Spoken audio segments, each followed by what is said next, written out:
आपकी माताएं और आपकी बहनें, आप उन्हें वस्तुओं में बदल रहे हैं। आपको इसके खिलाफ विरोध करना चाहिए। मैं सैकड़ों ऐसे लोगों से मिला हूं, वो कितने विकृत बन गए हैं। ये नैतिकता का मामला नहीं है, ये मानसिक स्वास्थ्य की समस्या है। अब वो कहने लगे हैं कि महिलाओं के लिए भी ये सब देखना फैशन है। आप सबसे बेवकूफ़ी वाली चीजें कर रहे हैं। उस महिला पर अपनी माँ का चेहरा लगाकर देखिए, मुझे लगता है आप समझ जाएंगे।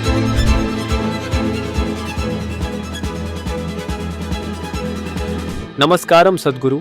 ऐसा लगता है अश्लील वीडियो देखना कैसे रोकें, ये इंटरनेट पर सबसे ज्यादा खोजा जाने वाला सवाल है। मेरे कुछ पूर्व सहपाठी हैं जिन्हें इसकी लत लग गई थी, जिससे उनका जीवन औंधे मुंह गिर गया। लोगों को लत क्यों लग जाती है और वो कैसे इससे आसानी से बाहर आ सकते हैं? देखिए, अश्लील वीडियो का मतलब सेक्सुअलिटी नहीं है। ये एक तरह की बीमारी है जिसे आप पनपने दे रहे हैं। जब मैं कहता हूं बीमारी, सेक्सुअलिटी बीमारी नहीं है। ये हमारे जन्म का हिस्सा है। हम इसकी वजह से यहां हैं। हम यहां इसके लिए नहीं हैं, हम यहां इसकी वजह से हैं। हमारा जन्म इससे हुआ है। तो ये बस सही या गलत का सवाल नहीं है। ये बस ऐसे है। बाकी जानवरों के लिए प्रकृति उनकी कामुकता को नियंत्रित करती है, क्योंकि उनकी कामुकता मौसम से जुड़ी है। बाकी समय उन्हें पता भी नहीं होता कि कौन नर है, कौन मादा है। हेलो? तो प्रकृति उन्हें नियंत्रित करती है। आपको क्या लगता है, क्यों यह नियंत्रण प्रकृति ने आप पर नहीं किया? क्योंकि इसने भरोसा किया कि आपके पास थोड़ा ज्यादा दिमाग है। लेकिन आप यह साबित करने में लगे हुए हैं कि आपके पास वो नहीं है। हां, क्योंकि कम उम्र में अगर आप ये चीजें देखेंगे तो आपके दिमाग में कुछ और नहीं चलेगा। तो इस प्रक्रिया में मैं कहूंगा महिलाओं के पास बहुत बड़ी जिम्मेदारी है और इन चीजों को रोकने की जरूरत है, क्योंकि इसके बारे में कोई कुछ भी नहीं बोल रहा है। और अब वो कहने लगे हैं कि महिलाओं के लिए भी ये सब देखना फैशन है। कोई कह रहा है कि ये सेक्स एजुकेशन है।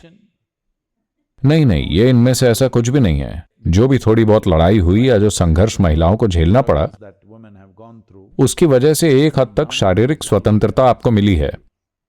आप इसे अश्लील वीडियो के जरिए वापस फेंक रही हैं। इसका मतलब आप वैसे ही एक वस्तु हैं। अगर आप मनुष्य बनना चाहती हैं तो आपको इसके खिलाफ विरोध करना चाहिए। सड़कों पर नहीं, आप जहां भी ये देखें, आपको इसे वहीं रोक देना चाहिए। आपको समझना चाहिए, ये किसी के आनंद, किसी के मजे, किसी के उपभोग के बारे में नहीं है। ये महिला को खिलौना बनाकर आपको वस्तु की तरह पेश करने के बारे में है। अगर महिलाएं इसका जिम्मा नहीं उठाती हैं तो इतनी अक्ल अभी तक पुरुषों को नहीं है।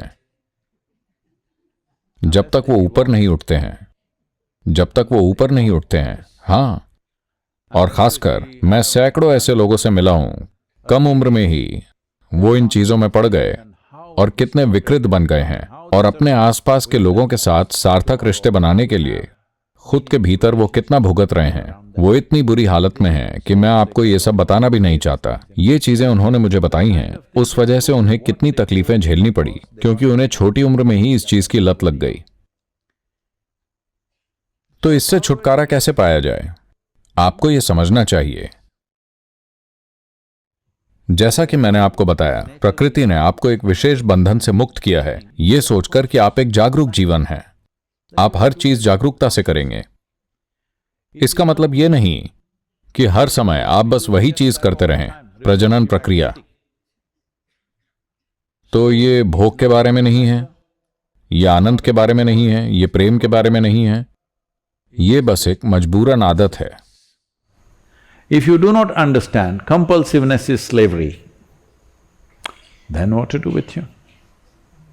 Hello? अगर आप नहीं समझते कि आदतन मजबूरी एक गुलामी है, तो आपके साथ क्या किया जाए? आप नहीं समझते कि आदतन मजबूरी एक गुलामी है। सिर्फ जागरूकता में ही हमारी मुक्ति है। तो इसे छोड़ने की जरूरत नहीं है, बस उधर जाना ही नहीं है, बस इतना ही। इसमें छोड़ना क्या है? क्या ये यहां हो रहा है?